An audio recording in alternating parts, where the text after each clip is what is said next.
हम स्वागत करेंगे महामहिम राज्यपाल श्री आरिफ मोहम्मद खान जी का। वो स्वागत करें स्वामी चिदानंद सरस्वती जी का, अध्यक्ष Parmarth Niketan.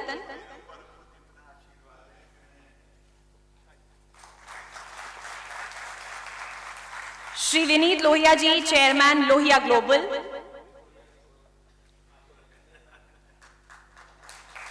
Shri Jagdish Rai Goyal, chairman Motive electric.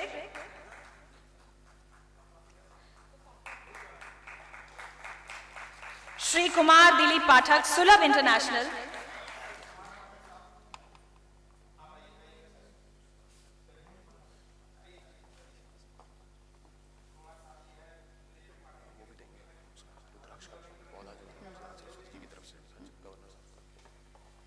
और Shri Ajay Bansal ji, chairman Hitech pipe.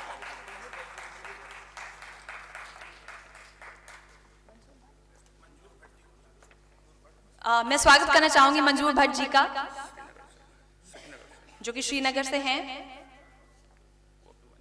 वो भी मंच पर आए और उनका भी सम्मान करने के लिए मैं प्रार्थना करूंगी हमारे माननीय अतिथि जी से।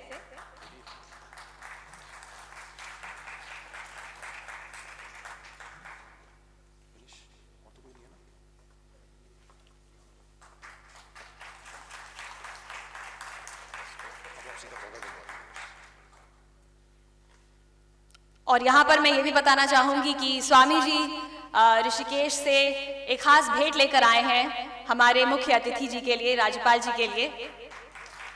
ये जो रुद्राक्ष का पौधा है जो कि स्वामी जी लेकर आए हैं आज इस खास मौके पर।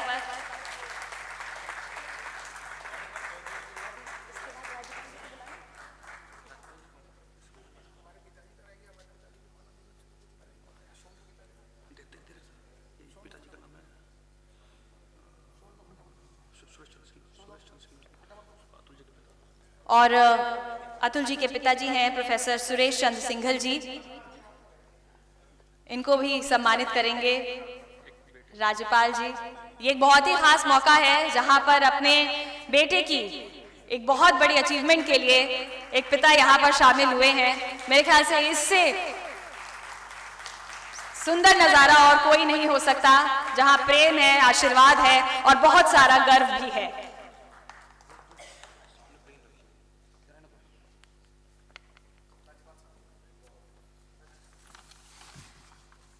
और अब बारी है हमारे मुख्य अतिथि राज्यपाल जी को बुलाने का, महामहिम श्री आरिफ मोहम्मद खान जी, जो यहाँ पर आएंगे और आपसे अपने कुछ विचार जो है वो पेश करेंगे।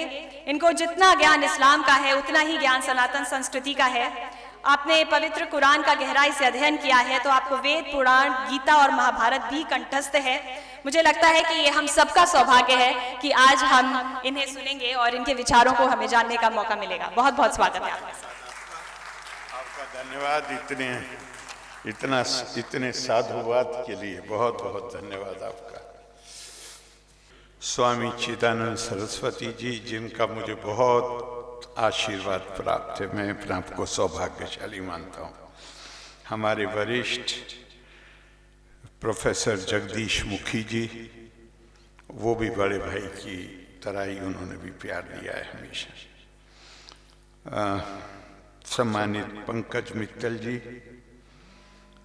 जो हमारे उच्चतम न्यायालय के न्यायाधीश रहे हैं।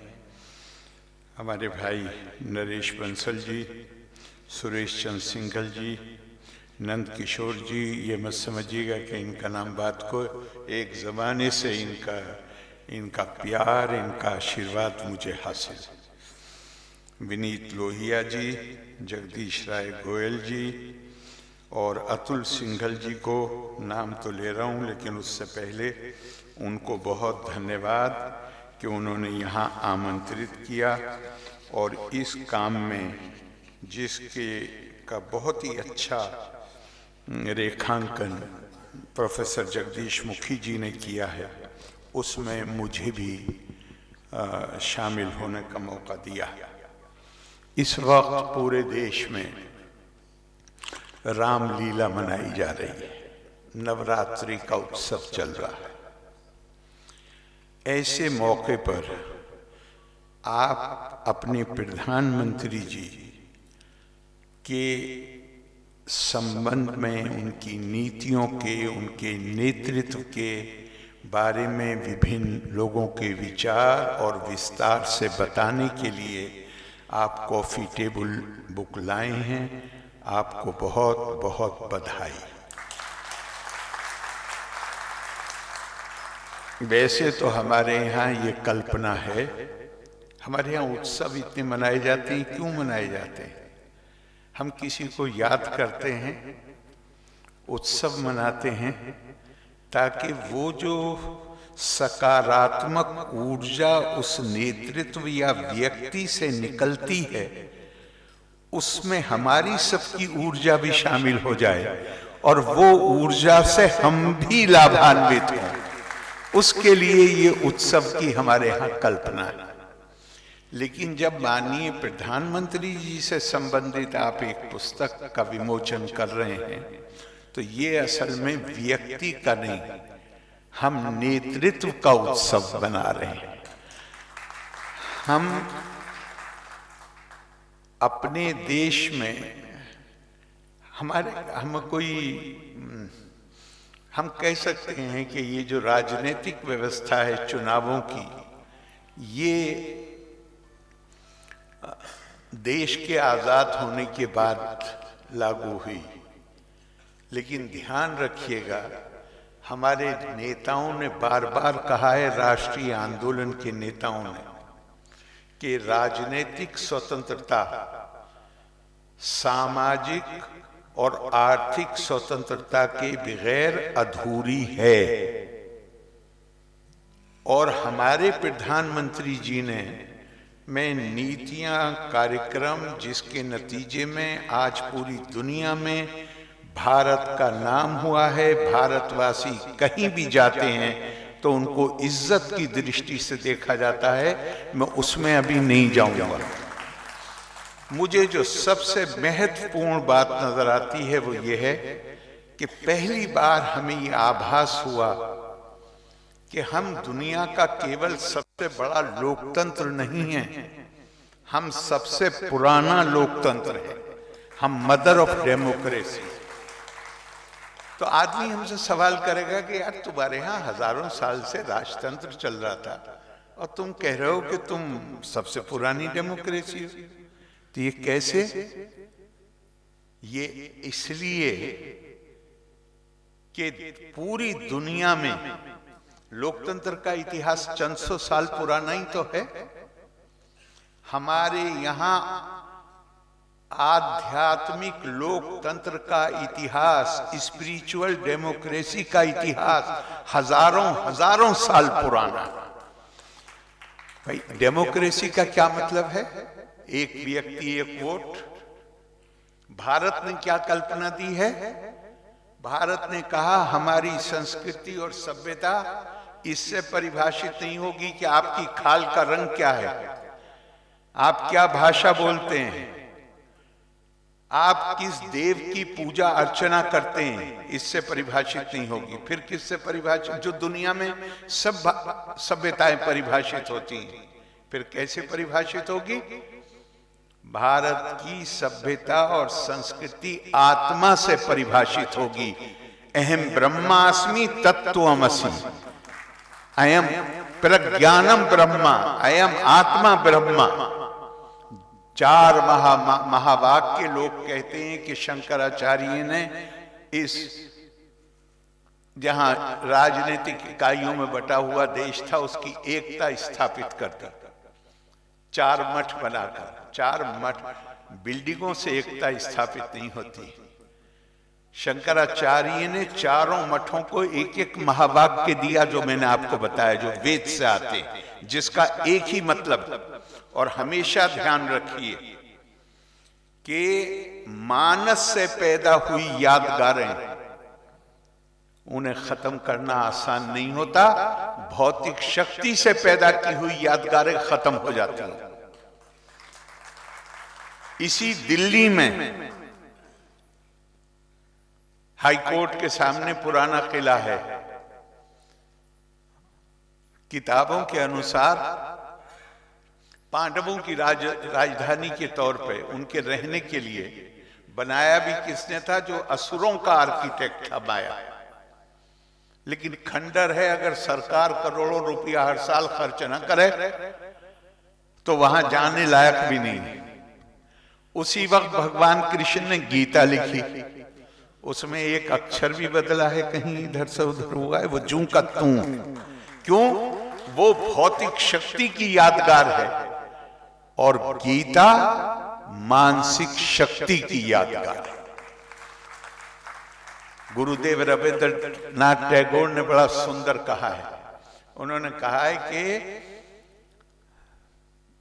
इंडिया कैन नॉट, मैं उन्हीं के शब्द प्रयोग कर रहा हूं, India cannot attain true independence unless it is recognised that her foundation is in mind which with its diverse powers and confidence in those powers goes on all the time creating Swaraj for itself।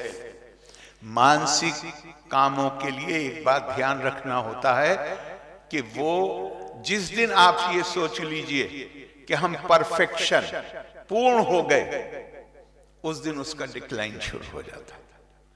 वो कभी पूर्ण नहीं होता वो काम। तो हम यहां इकट्ठे हुए हैं अपने उस नेतृत्व का उत्सव मनाने के लिए जिसने हमें, जो हम कहते नहीं थे, कोई मानता नहीं था, हमें बताया कि हम केवल सबसे बड़ा लोकतंत्र नहीं हैं, हम दुनिया का सबसे पुराना लोकतंत्र हैं, क्योंकि हम मानव की प्रतिष्ठा में विश्वास करते हैं। हम ये भारतीय सभ्यता का सबसे बड़ा योगदान ये है कि इस सभ्यता ने दिव्यता का मानवीकरण किया और मानव का दिव्यकरण किया। ये इस सभ्यता का सबसे बड़ा, और ये इससे बड़ी बराबरी और क्या होगी।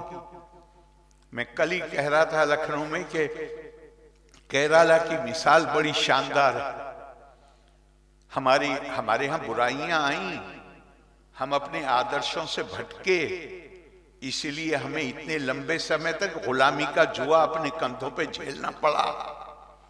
उसके खिलाफ, उन बुराइयों के खिलाफ समाज सुधारक पैदा हुए,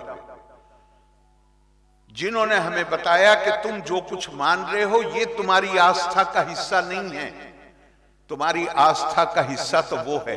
और केरला, इसमें मैं इसलिए मिसाल देता हूं कि बहुत सी केरला में बड़ा 40% से ज्यादा महिलाओं को तो ऊपर का कपड़ा पहनने की भी इजाजत नहीं थी। स्वामी विवेकानंद आए तो उन्होंने कहा ये तो पागल खाना है। और आज आप केरला जाइए, अपने दिल्ली से यूपी से जाने वाले जो आते हैं हमारे पास, पहले मेरी उनसे निवेदन होता है, भैया माली से भी, चपरासी से भी बहुत इज्जत से बात करना। ऐसा समता का भाव है मजबूत, और हर कोई हर किसी का आदर करता है। कैसे संभव हुआ?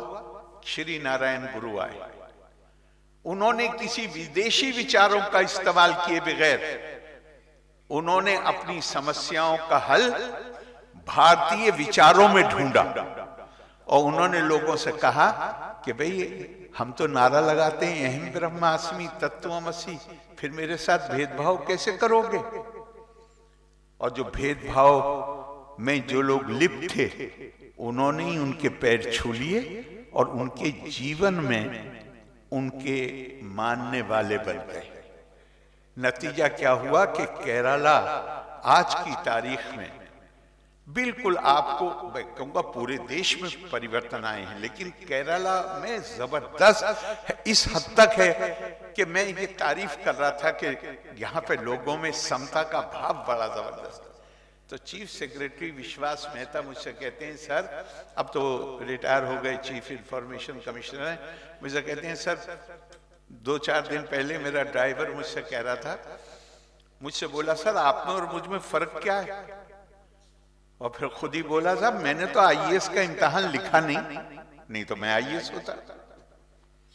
ये मानव प्रतिष्ठा, तो ये हम दुनिया का मैं सबसे बड़ा ही उपलब्धि मानता हूं हमारे नेतृत्व की, कि हमें उन्होंने ये समझा दिया कि ये सबसे पुराना लोकतंत्र है, और पुराना लोकतंत्र का मतलब ये है कि इस देश में हर व्यक्ति, हम उसके अंदर ब्रह्म देहो देवालया प्रोक्तो जीवो देवा सदा शिवा, ये जो मानव देह है, ये इसे देह के रूप में नहीं देखा जा सकता अकेले।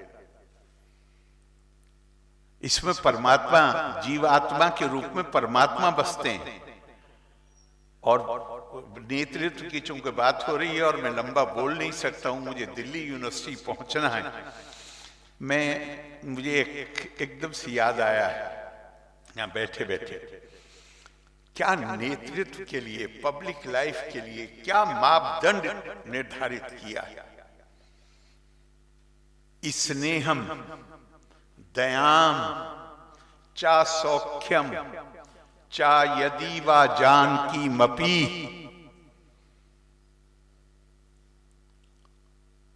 आराधनाए लोकस्य मुंचतो नास्ति मैं व्यथा। भगवान राम कह रहे हैं शासन चलाने की जिम्मेदारी, लोगों की सेवा करने की जिम्मेदारी, उसे सेवा नहीं कह रहे, आराधनाए लोकस्य, आराधना इष्ट देव की जाती है। जिनकी सेवा की जिम्मेदारी है वो आपका इष्ट देव हैं। ये केवल राजनीति में नहीं, व्यापार में भी। ये केवल व्यापार में नहीं,